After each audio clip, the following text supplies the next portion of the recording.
पहला तो इनके पास बीडीएल है। अक्षय, बारी बारी से मैं बताता हूँ। बीडीएल इन्होंने 1800 के रेट पे,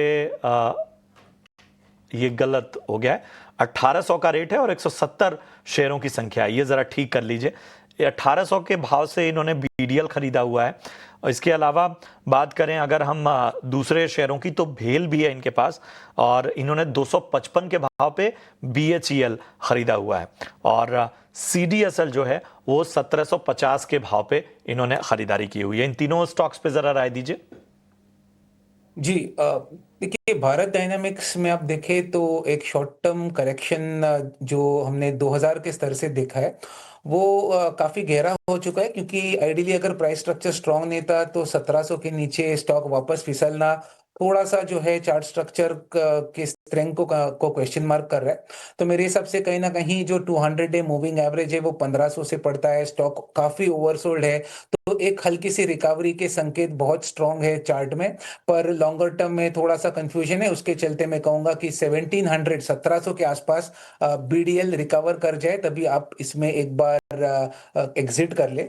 अगर बीएचईएल की बात करें तो बीएचईएल में अगर आप प्राइस स्ट्रक्चर देखें तो मेरे हिसाब से थोड़ा सा समय देके चलना पड़ेगा। शॉर्ट टर्म में 220 और 250 60 के आसपास ये स्टॉक थोड़ा फ्लक्चुएट हो सकता है, तो क्लैरिटी नहीं मिल पा रही है। पर लॉन्गर टर्म में अभी भी बने रहने की मैं सलाह दूंगा। टारगेट प्राइस करीबन 300 का प्रोजेक्शन है फिलहाल, वो टारगेट से आप लॉन्ग टर्म 1 ईयर प्लस के होल्डिंग से बने रहिए।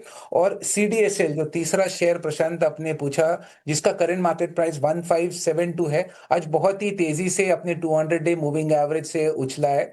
तो उसके चलते 1800 1800 तक स्टॉक उछल के आने वाले दिनों में करीबन 3 महीने के होल्डिंग से ये टारगेट छूने की मैं एक्सपेक्टेशन रख रहा हूं। तो ये टारगेट के लिए बने रहने की सलाह दूंगा। चलिए, अगला सवाल फटाफट से लेते हैं। हरिओम गिरी हैं, सेल पर राय जानना चाहते हैं किरण जी।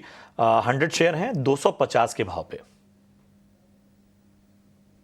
सेल की अगर हम बात कर रहे हैं, राइट?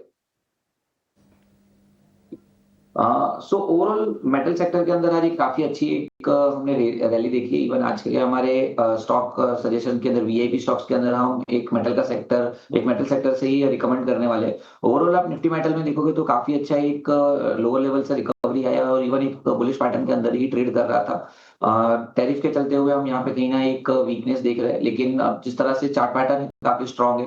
सेल की पर्टिकुलरली बात करें तो 118 के स्टॉप लॉस के साथ मुझे ऐसा लग रहा है कि हमें होल्ड रखना चाहिए। कोई भी गिरावट आए तो आप फ्रेश खरीदारी भी कर सकते हो जब तक 118 का लेवल नहीं ब्रेक होता है। और 118 अगर होल्ड रहता है तो ऊपर में आप 135 140 तक के लेवल एक्सपेक्ट कर सकते हो। तो definitely sale looks very much promising. 118 के स्टॉप लॉस के साथ आप होल्ड कर सकते हो और नई खरीदारी भी कर सकते हो। ठीक है, तो 118 के स्टॉप लॉस के साथ बने रहिए और नई खरीदारी करना है तो भी आप जोड़ सकते हैं। चलिए, इतने ही सवालों को हम शामिल कर पाएंगे, लेकिन आप